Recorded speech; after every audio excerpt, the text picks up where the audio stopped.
Hey, what's happening? Tim with Nomad Trading.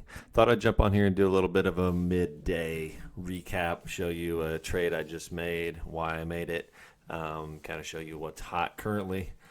It was a little bit of a slow morning this morning. Didn't see I was going to do a pre-market video live, but honestly, there wasn't a whole lot going on. It was pretty slow. I think um, the one that I saw that stuck out the most this morning was BOXL, which is what we're looking at over here. Let me jump in the computer. Right now it's IGC. That's the one that's going crazy and the one that I traded. This morning, though, BOXL was probably the one that everybody was watching, the one that I thought was going to be most likely to be giving us a good setup. But again, like we've seen the last couple of days, it was just a little bit slower of a morning pre-market where the leading gapper was only, I don't know, 20%, 30%, something like that. We didn't have the 100+% gappers that we were seeing in previous weeks. But anyway, looking at BOXL, it wasn't doing a whole lot as far as setups that I wanted. And going into market open, which would be right here, as you could see, it was fading back. I like to see it going strong because I am a long bias trader. I do short sometimes, but most of the time I'm looking to buy breakouts and bull flags and things on the long side. So seeing a stock fading back into market open is not what I like to see. Anyway, that was the one that most people were kind of looking at. There were a few other ones, but not anything exciting. However, and this is where things get throughout the day, sometimes things can develop. And IGC is the one right now that's really developed. I jumped back on here.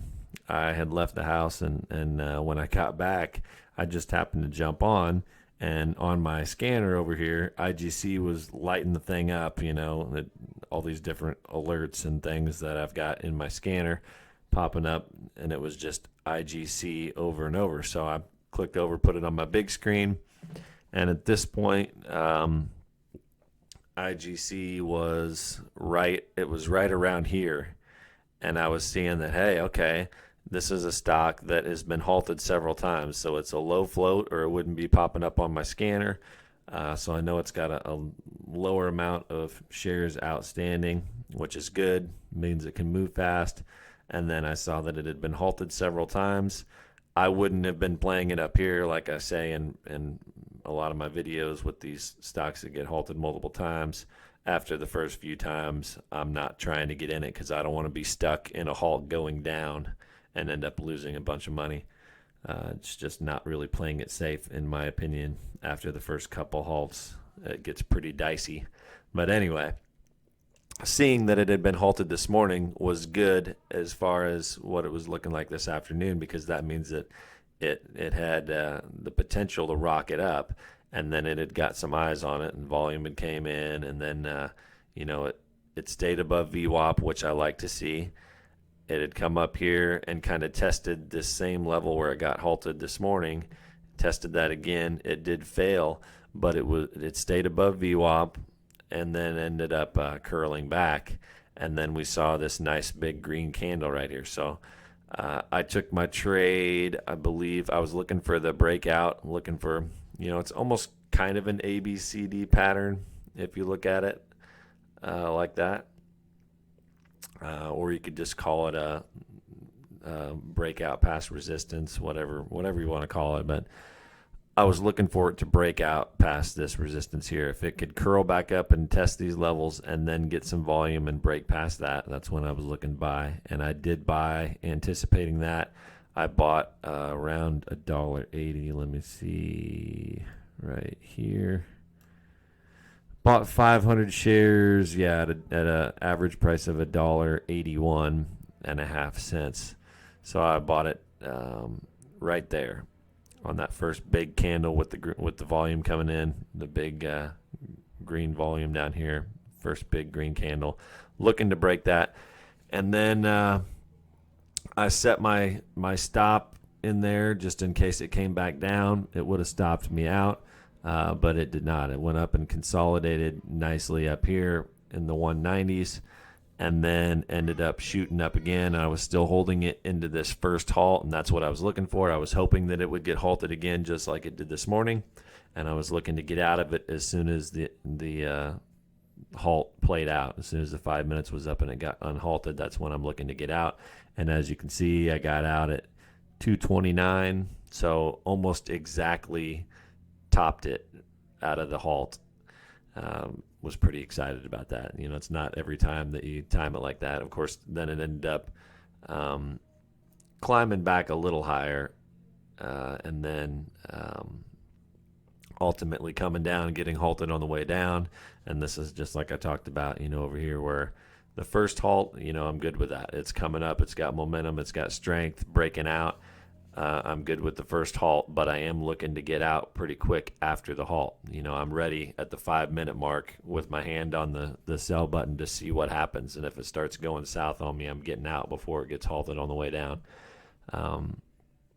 Ended up popping up nicely and getting out perfectly at the top before it pulled back a little bit. And that's why you don't want to be, you know, caught in there on getting stuck on the way down.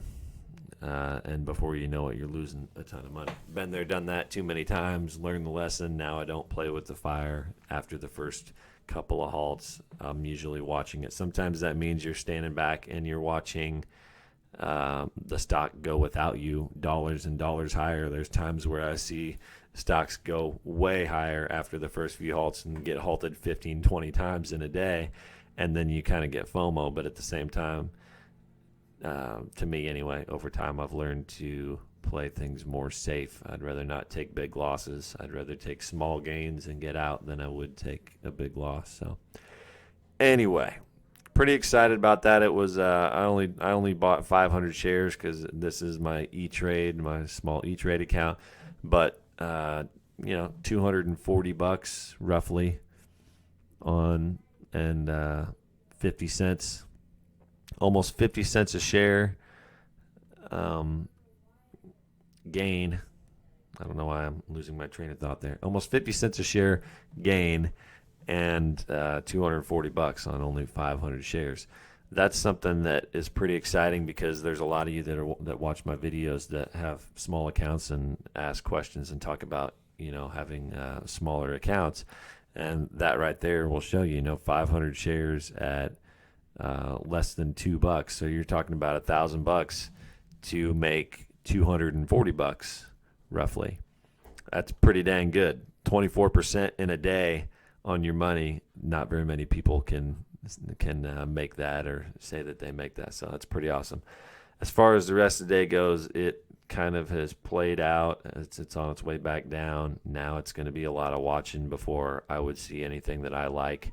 You could probably dip by it or scalp it for a few cents, but yeah, I'm probably not going to do that. I'm not going to sit here the rest of the afternoon and do that. I'll get my $240 and move on, or look for something else to trade unless this can get back up, pushing those highs.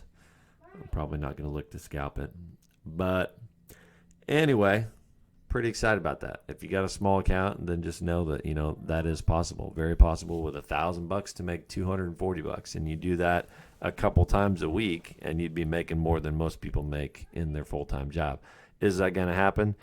Not right off the bat. It takes a lot of practice, a lot of losses. It's like anything, you know, nothing comes easy, and trading is that way. Most people lose money. The odds are you will lose money. But with enough practice and time, you can start to turn the corner. And I only know that because I've been doing it for a couple of years, and I'm just now really turning the corner.